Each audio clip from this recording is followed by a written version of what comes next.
take it out of the felt case.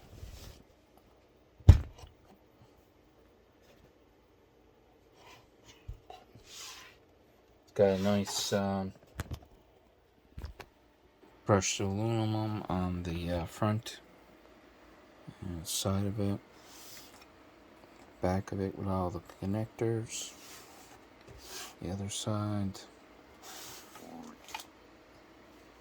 and back where the power cord plugs in.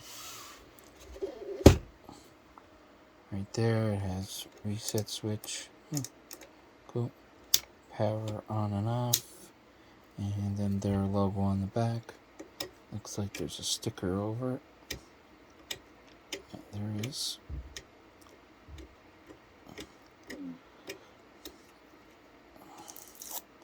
Pulling off now because I won't be able to pull it off once I put it in. Well, not really. I probably could have, but we're good. Okay, so that's the power supply that we're going to use with this dual system combo setup.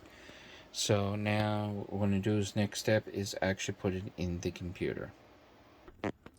So we're going to put the mini ITX board right in that location right there.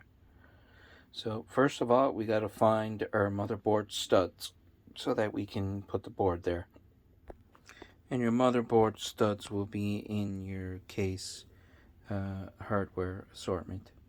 And right there is what the motherboard studs are. Right there.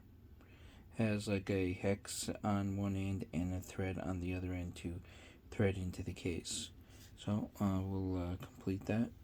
It's difficult to put that stud in there with your hands when it's kind of tight there. So what I'm going to do is take the cover off the back for the